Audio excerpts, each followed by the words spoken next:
Your phone buzzes. You look, nothing important. You look again 10 minutes later anyway. You know it's not going to change. You check it again. This feels like a modern problem. A willpower problem, a discipline problem, but the real answer is far stranger. It has almost nothing to do with your phone. It has almost nothing to do with the year 2026. What's happening in your pocket right now is a script written 500,000 years ago, running on hardware that was never updated. Your brain doesn't know what a phone is. Your brain only knows one thing. Something in the environment might have changed, and changed things used to mean survival. Start with the itch itself, that specific pull to check even when you already suspect there's nothing there. It has a name in psychology, and it was mapped out decades before smartphones existed. In the 1950s, B.F. Skinner ran a series of experiments on pigeons in a box. He gave one group of pigeons a lever that released food every single time they pressed it. Simple, predictable. The pigeons pressed it when they were hungry and stopped when they were full. Then he changed the rule for a second group. This time, the lever released food at random intervals, sometimes after one press, sometimes after 20. No pattern the bird could learn. That second group didn't stop pressing. They pressed constantly, obsessively. Long after they'd eaten enough, Skinner called it a variable ratio reinforcement schedule, and it turned out to be the most addictive reward pattern ever tested. Not certainty, not even a high reward, just unpredictability. Your phone is that lever. Most notifications are nothing, but some of them are something, and you can never tell which is coming next, so you press. Again and again. Not because you're weak, because you're a very good pigeon. But unpredictability alone doesn't explain the whole picture. There's a chemical piece too, and it comes from a discovery that surprised the scientist who found it. In the 1990s, neuroscientist Wolfram Schultz was recording dopamine neurons in monkeys as they learned to expect a reward, usually a small squirt of juice after a cue. He assumed dopamine would spike when the juice arrived. That's the reward. That's the payoff. Instead, he found something stranger. Once the monkeys learned the cue reliably predicted juice, the dopamine spike moved. It stopped firing at the juice. It started firing at the cue. The anticipation, not the reward, was what lit up the brain. And when Schultz occasionally skipped the reward after the cue, the dopamine system reacted even more sharply. The brain wasn't just tracking reward, it was tracking the gap between what it expected and what it got. Neuroscientists now call this the reward prediction error. Translate that into your pocket. The buzz is the cue. The dopamine hits before you even unlock the screen. Not from the message, from the possibility of the message, which means the checking itself already feels good before you know if there's anything worth checking for. Your brain got its payoff before your thumb finished moving. Why does this system exist at all? Why would evolution wire a brain to crave uncertainty instead of just craving reward?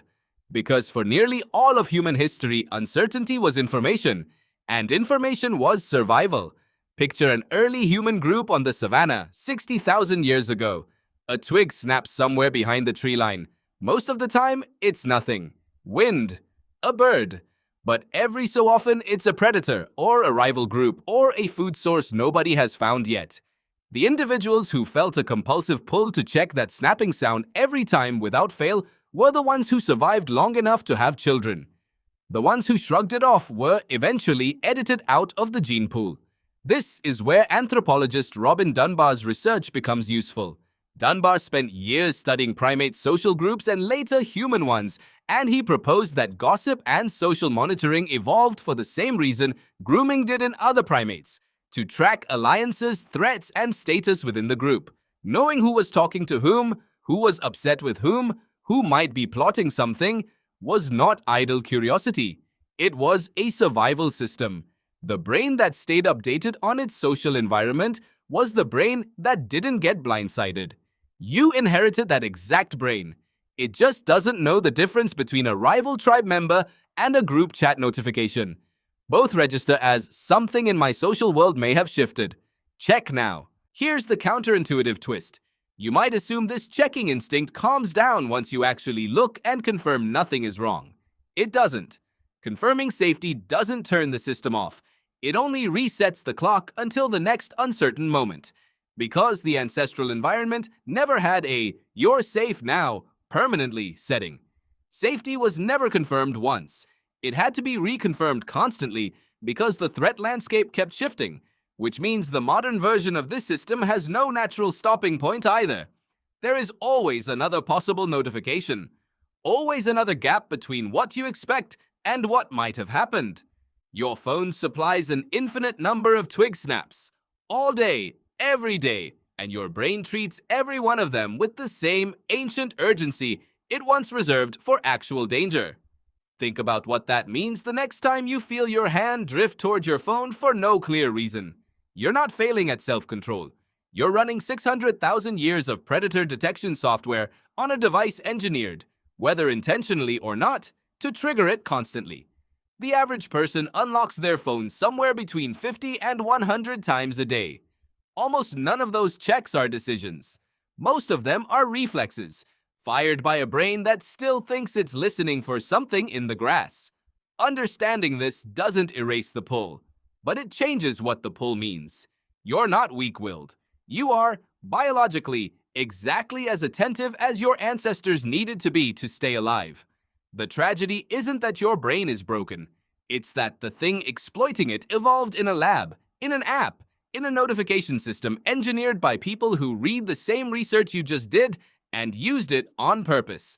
Some of the same behavioral principles Skinner uncovered with pigeons are, today, deliberately built into the products in your pocket. Variable rewards, unpredictable timing, a near-infinite well of cues. Not because someone is trying to hurt you specifically, but because uncertainty keeps you pressing the lever, and pressing the lever is the business model. Knowing that doesn't mean you have to keep pressing it forever. Understanding the mechanism is the first thing that lets you interrupt it. Turning off notifications isn't just decluttering. It's removing the twig snap. Leaving your phone in another room isn't willpower. It's taking the lever out of reach. So tonight, when your phone buzzes and you feel that pull, notice it for what it actually is. Not a modern failure. An ancient reflex, older than language, older than fire, doing exactly what it was built to do. Your phone buzzes. You look. And for the first time, you understand exactly why.